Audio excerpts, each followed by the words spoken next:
outro tema que nos junta e que escolhemos abordar neste nosso encontro não é novo, já o falámos noutras ocasiões, concretamente a maternidade de substituição ou as barrigas de aluguer, como mais comumente é conhecido esta situação, uma situação que tem vindo a crescer, o turismo na área da saúde é crescente, e concretamente um artigo contado por uma jornalista francesa foca este comércio, este filão secreto e rentável, como esta jornalista indica, de uma realidade crescente na Índia e no Nepal.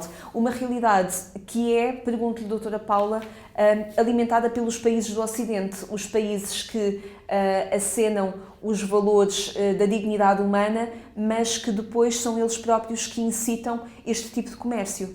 Eu acho que é muito preocupante e é uma das razões porque nós continuamos a falar sobre a questão das mães de aluguer. É interessante que quando a lei portuguesa foi publicada e até anteriormente, a nossa lei é de 2006,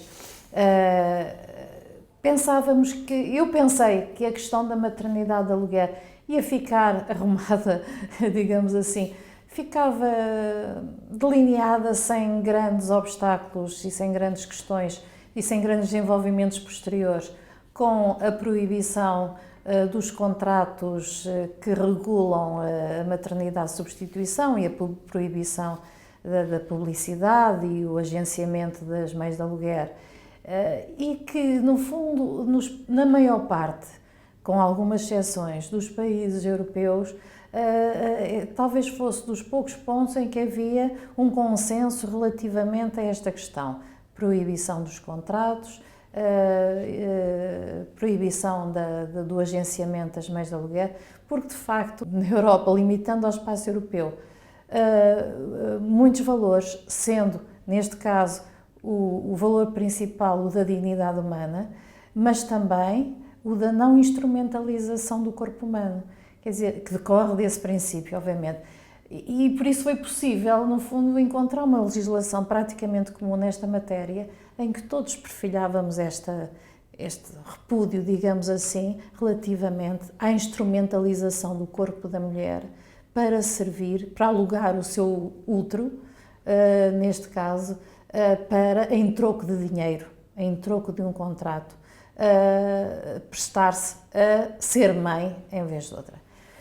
Mas não, esta questão, de facto, ao contrário do que eu pensava, tem vindo a desenvolver-se em sentido inverso ao longo dos anos. E de ano para ano, e este artigo do Nouvel Observateur foca precisamente esta questão, de ano para ano, o aumento, que estamos a falar em centenas e centenas de pessoas, de europeus, que se deslocam à Índia e ao Nepal. E não estamos só a falar da Índia e do Nepal, mas estamos a falar, por exemplo, sempre de países do terceiro mundo. Mas estamos a falar, por exemplo, de países como a Ucrânia. Que não está assim tão longe como isso. Que não está assim tão longe. Estes países do leste, em que as mulheres doam os seus óvulos para depois as mulheres indianas ou nepalesas serem inseminadas. Portanto, há um comércio para além ainda da própria... Há um esquema montado já. Montado, exatamente. E claro, nós europeus, que somos tão... lutamos tanto, paladinos dos nossos valores, não nos importamos de deslocarmos aos países do terceiro mundo, porque estamos a falar de exploração de mulheres do terceiro mundo. Por alguma razão não o fazemos aqui, não é? E que pagamos $1000. Isso é o que as mulheres recebem, pagamos muito mais para explorar as mulheres que, exclusivamente por causa das suas necessidades económicas e da sua extrema pobreza, alugam o seu ventre e são mães em vez de outras pessoas. E isto deve ser encarado como uma realidade.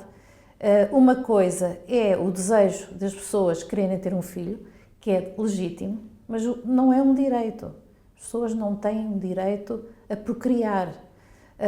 As pessoas, e não devemos confundir a infelicidade que toca a algumas pessoas, ou o desejo, porque nem sempre é a infelicidade, mas é o desejo de algumas pessoas em ter um filho como um direito.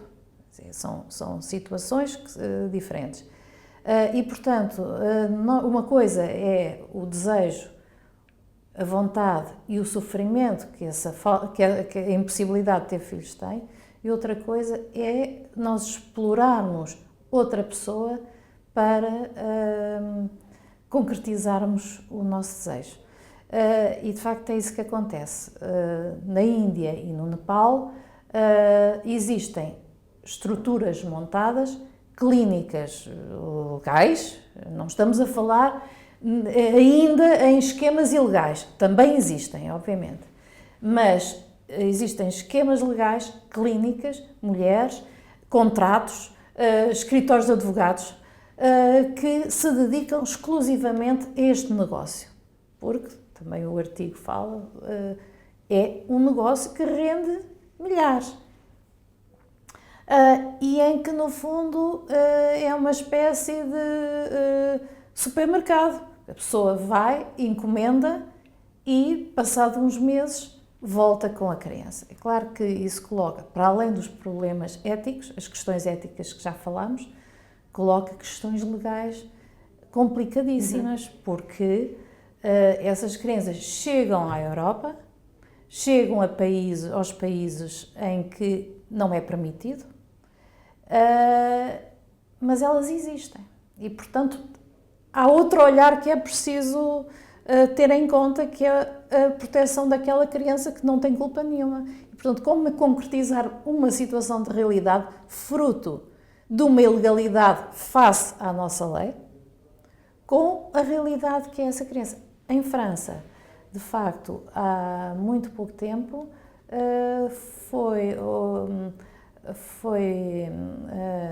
o Tribunal Europeu dos Direitos do Homem de Estrasburgo, em Estrasburgo, decidiu precisamente sobre um caso em que os pais, o casal tinha ido aos Estados Unidos, a um estado em que é permitido nos Estados Unidos, alguns estados também permitem, e tinha trazido duas crianças, também concebidas através da maternidade de substituição, e claro, como em França é proibido o recurso à maternidade de aluguer e o princípio do estabelecimento da maternidade é de que mãe é aquela que dá à luz, como em Portugal e como na maior parte dos países, o Estado francês não reconheceu a nacionalidade francesa àquelas crianças.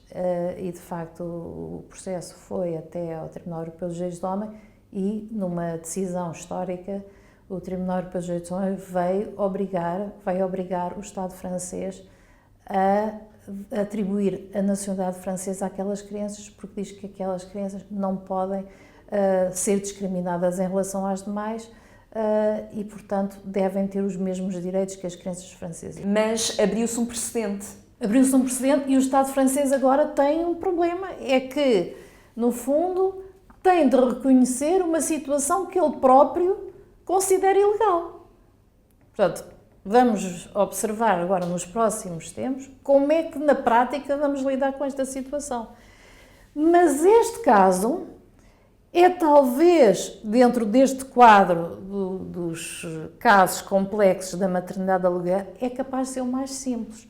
Porque, repare, neste caso que eu estou a descrever, era um casal heterossexual em que as crianças, de acordo com a lei do Estado americano, as crianças que nascem é logo atribuída a maternidade, que chama maternidade legal, à mulher que as vai buscar, portanto já não é o princípio de que mãe é aquela que dá à luz, e portanto as crianças vieram com o registro de maternidade e paternidade, porque as gametas masculinas tinham sido do pai, do marido da mulher que as trouxe, e portanto a paternidade estava estabelecida, e como havia a possibilidade do Instituto da Mãe Legal, que nós não temos, não é?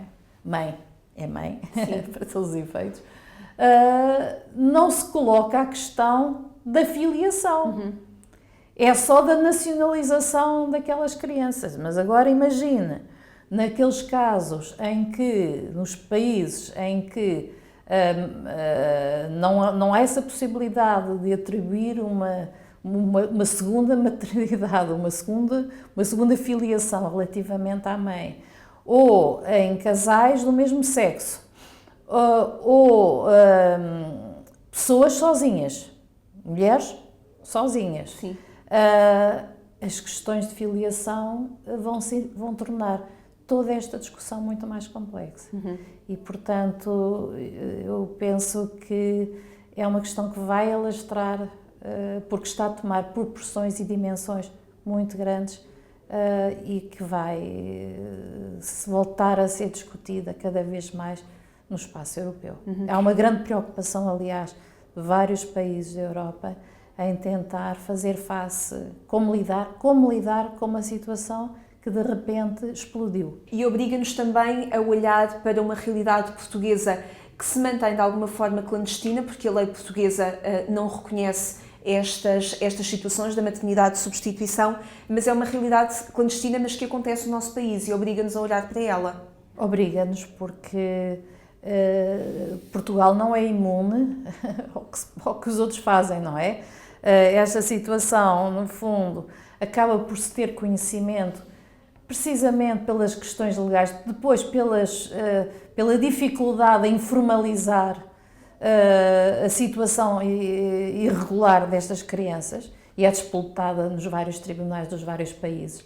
Muitas vezes é por aí que as coisas se sabem e, portanto, nós não somos imunes a esta situação e certamente que vamos ser, se não formos ainda confrontados com ela, vamos ser seguramente, se estivermos atentos, vamos ser confrontados com ela. Obrigada, doutora Paula, por nos levar a olhar para estas realidades, muitas vezes clandestinas, como falávamos, mas que se passam à nossa volta e que nos pedem também um olhar responsável e consciente e também ético. Muito obrigada, até à próxima.